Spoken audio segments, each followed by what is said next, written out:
क्या आप जानते हैं ओडिशा में भूतों को जगन्नाथ जी का भोग मिलता है? एक ऐसा भोग जो इंसानों को लेना मना है। पर इसके पीछे का रहस्य क्या है? आइए जानते हैं अधरपणा के बारे में। रथ यात्रा के सबसे अंतिम पड़ाव पर सुनाबेश के अगले ही दिन आषाढ़ शुक्ल द्वादशी को होती है एक ऐसी विधि जो दुनिया में और कहीं नहीं होती। अधर मतलब होंठ और पणा मतलब मीठा पेय, यानी वह दिव्य भोग जो छुएगी महाप्रभु के होंठों को। लेकिन यह सिर्फ भगवान के लिए नहीं बनाया जाता, यह तो बनाया जाता है उनके अदृश्य मेहमानों के लिए। पहले सेवक छावनी मठ के कुएं से पवित्र जल लाते हैं, फिर यह पणा सीधे मिट्टी के विशाल मटकों में बनाया जाता है, जिसे दूध, छेना, केला, कर्पूर और इत्यादि जैसे 9 पवित्र तत्वों से अमृत का रूप दिया जाता है। तीनों रथों पर ऐसे कुल 9 विशाल मिट्टी के तुम्ब रखे जाते हैं। इनकी ऊंचाई ठीक प्रभु के मुख के समान होती है। तब सेवक एक सफेद पर्दा लगाकर इस परम गोपनीय क्षण को इंसानी नजरों से छिपा देते हैं। पूरा साल महाप्रभु मंदिर के अंदर होते हैं, जो एक दिव्य और सकारात्मक ऊर्जा से घिरा है। इस कारण भटकती हुई आत्माएं और नकारात्मक शक्ति इसमें कदम नहीं रख सकती।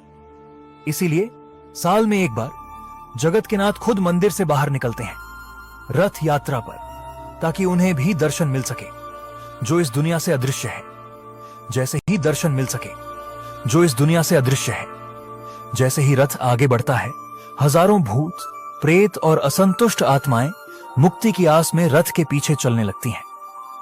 लेकिन वो रथ पर चढ़ नहीं सकती, क्योंकि रथ के चारों तरफ होते हैं पार्श्व देवता, वो शक्तिशाली सुरक्षा कवच जो रथ की ऊर्जा को पवित्र रखते हैं और इन नकारात्मक ऊर्जाओं को एक दूरी पर रोके रखते हैं। लेकिन अधरपणा के दिन प्रभु को भोग लगने के बाद सेवक उन मिट्टी के मटकों को रथ के फ्लोर पर ही तोड़ देते हैं और सारा पणा बह जाता है।